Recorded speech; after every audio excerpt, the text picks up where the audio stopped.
What the hell is this?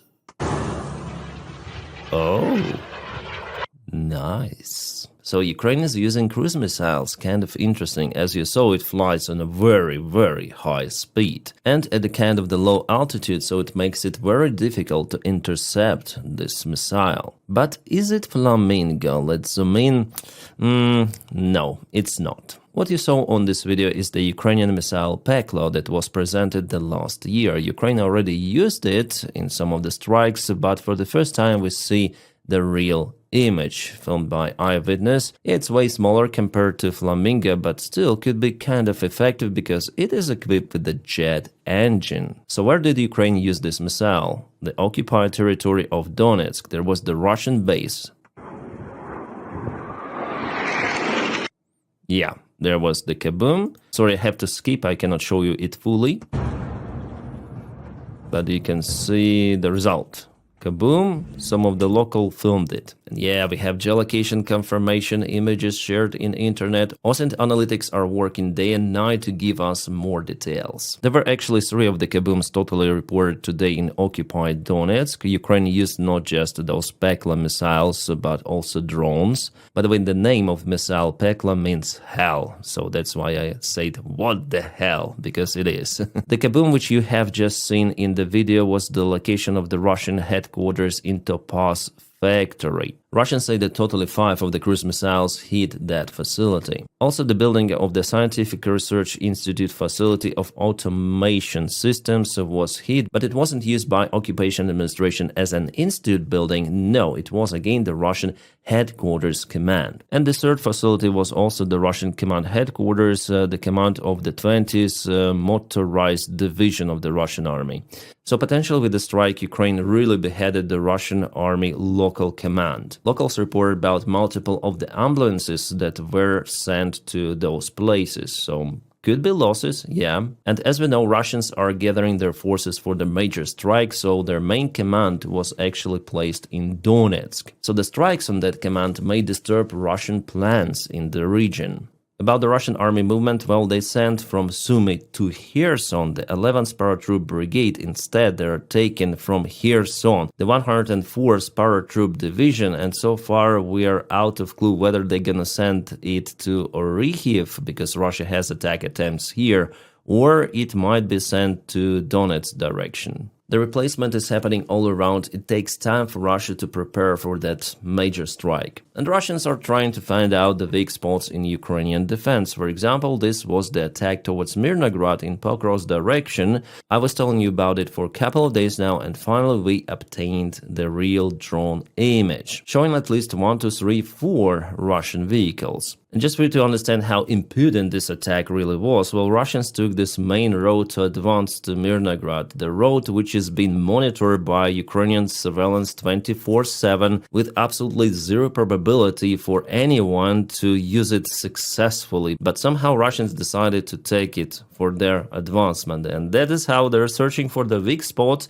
For me, it is evident that it's the main road, so it would be monitored by Ukraine, and it is monitored. So what they were waiting for advancing with those vehicles, it's hard to say, and let's see what happened to them. Well, as you understand, it's absolutely no-go, so surveillance drone was flying there, then FPV drones were called for the strike. Yeah, sorry guys, I have to cut this video, you know, because of the YouTube and other stuff, but there were multiple of the strikes on this convoy. Some of the vehicles require few of the strikes because this hunger protection really works. But Ukraine has many of the drones, so the smoke is coming from those vehicles absolutely after multiple of the strikes. Everything was stopped well before reaching Ukrainian positions. This is the failure out of failures. Guys, I don't really see the reason for those Russian strikes to use armored vehicles nowadays on the front lines that massively in the convoy. It's kind of the big concentration of the forces that attracts attention of Ukrainian drone operators. 1, maximum 2 vehicles, that's okay. That is how Ukrainian army operates actually. Usually 1 tank or 1 Bradley does the job supporting infantry, that's it. But no, Russians have this Soviet-style mid-throwing technique, and for 3.5 years of this war, they still do it. it is unhinged. And who is responsible for that Russian mid-wave tactics and for the losses Russian army has in Ukraine? Well, obviously our good old friend Gerasimov, a commander of the Russian army, who is in his position for a long 10 years. Just yesterday, Putin honored this general with a medal of bravery. Shoigu, where is your medal? Gerasimov already has it. The news about his new award spread around internet, and I would say that Z community is not okay with that. They mainly call their own commander an incompetent butcher. Well, honestly saying, to be really open to you, there are many of the questions to Ukrainian military command as well, including General Commander Syrsky, who is Russian after all. But Ukrainian command in no any way may even challenge the genius incompetence of Gerasimov, who was actually preparing the Russian army for this war and failed with the blitzkrieg operation in multiple of the directions in Ukraine, including Kiev direction. His misunderstanding and poor organization of the forces in Ukraine led to Ukrainian victories back in autumn 2022. Then Ukraine gained the territories of most of the Kharkiv region and later on successfully liberated the vast part of Kherson region, including the main city of Kherson, which was just left by Russians. Well, Russia has talented commanders like, for example, General Surovikin, who built lots of the defense lines, and because of his actions, Ukraine actually wasn't that successful in 2023 with the counterattack operation. But Surovikin was Prigozhin's close ally and mate, so by the time Prigozhin went to Moscow, Surovikin recorded this video, for example, saying, "Prigozhin, stop!" And somehow Prigozhin listened to everyone,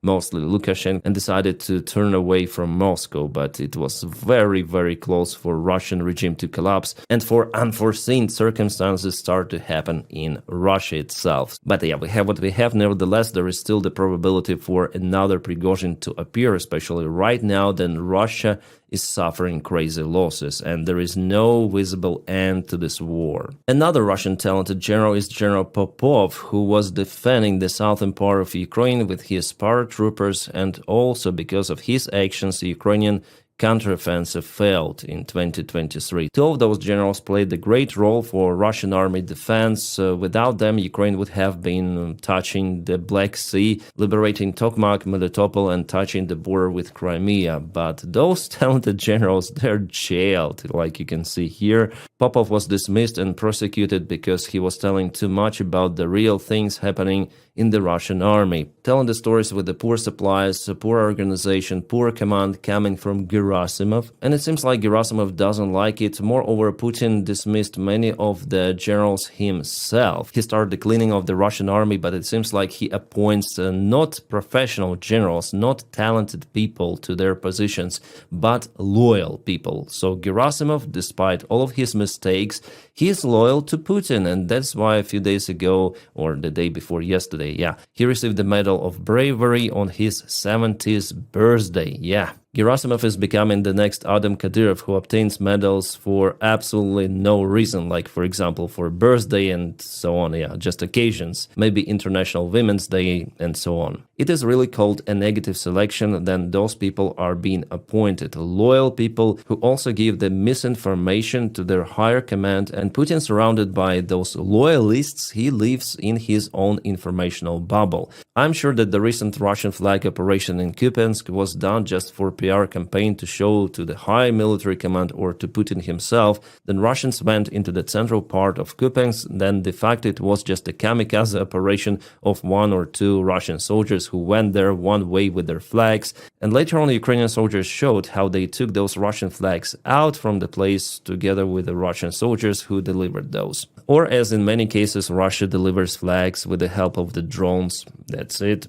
My friends, as for the front lines, there are just minor fluctuations, and Ukraine still tries to cut the Russian army in this place, in Ruzzian and Novotoretsk. Ukraine continued attempts to encircle this Russian army group. I think this week will be decisive for the operation of the Ukrainian army in this particular spot. What was initially a disaster for Ukrainian army with this fast Russian breakthrough turned to the disaster for the Russian army.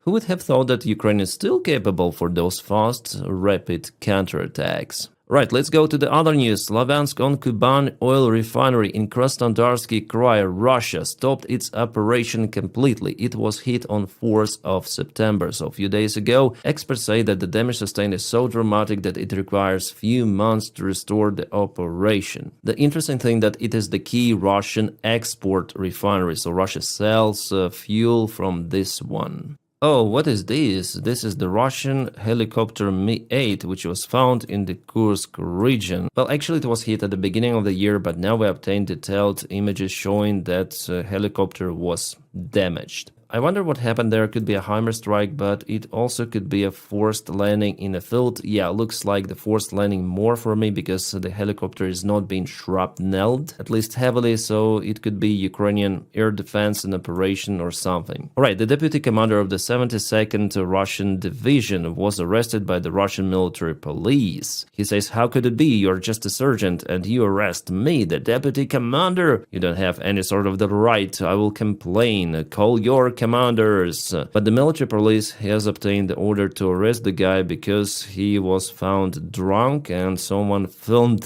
him of how he just slams furniture in the Russian barracks and how he behaves towards his people out there, towards the Russian soldiers. Yeah, I'm still trying to find that video, but it was said about it in this dialogue between him and the military police. So yeah, -1 more deputy commander, sadly not the main commander of the 72nd division, but deputy is still kind of the high rank. So here in the video he admitted that he did it, and it was filmed by the hidden camera. He's been detained and probably already arrested. Right, the break in Russian propaganda news. The chief editor of the Russia Today, Margarita Simonyan, is terribly sick. She has cancer. Wow. On September the 7th, Margarita herself said that she is very sick. Her husband, by the way, is still in coma in the hospital. Also, by the way, the Russian propagandist. Well, it appears that it's some sort of the family curse. And she probably even may resign because of her state from the chief editor position of Russia Today. Oh my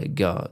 My condolences to cancer, because being in that body is kind of blah. Well, if you look at this situation in Russia in general, still they have lots of the other editors. Simonyan was just popular, you know, the classical Russian propagandist. Probably she would be the Goebbels' favorite one, as she was the favorite of Putin.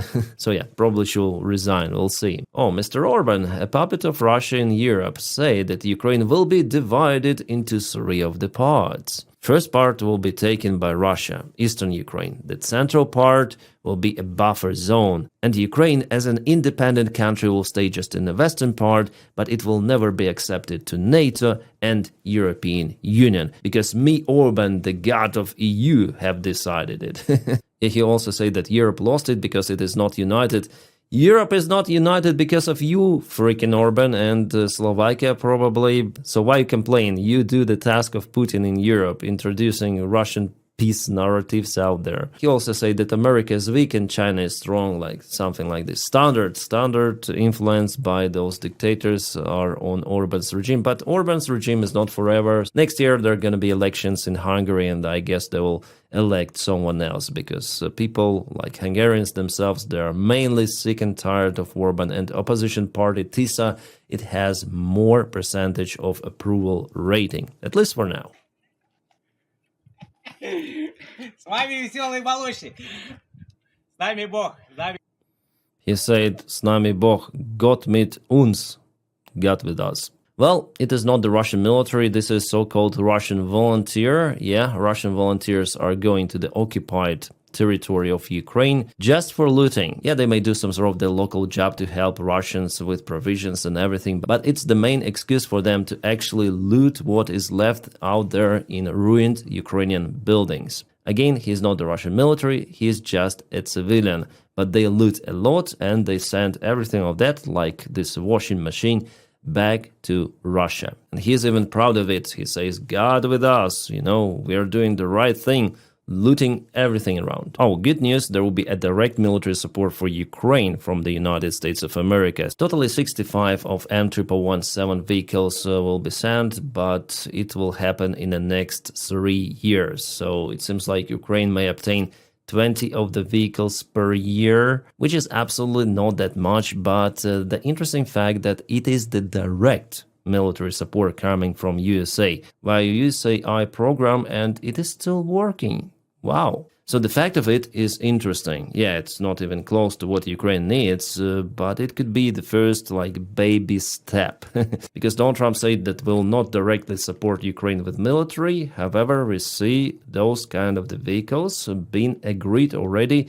And we may check out the original document about combat assault and tactical vehicles sent to Ukraine. So you can see support of Ukraine security assistance. The document was released on 4th of September here. Are those the good news? Absolutely. German Chancellor Merz says that everything indicates Putin plans won't end with Ukraine. Yep, Putin's goal is to restore the Soviet Union or Russian Empire. Those are far beyond those 4 or 5 oblasts of Ukraine which Putin doesn't really want to obtain. He wants all of the Ukraine and even more. By the way, one more drone went to Polish airspace. It was spotted by locals, and local authorities say, yeah, there could be the drone, wow. Also, there are Russian sabotage operations conducted on territory of Germany, on territory of Poland too. Drones fly to another neighboring countries. Escalation is happening in the Baltic Sea. Escalation with military drills in Belarus. But no. We should believe Putin. Putin wants peace, as Donald Trump says. Putin just wants Donbass, as Witkov says. Come on, give Russia Donbass and Donald Trump will obtain a Nobel Prize.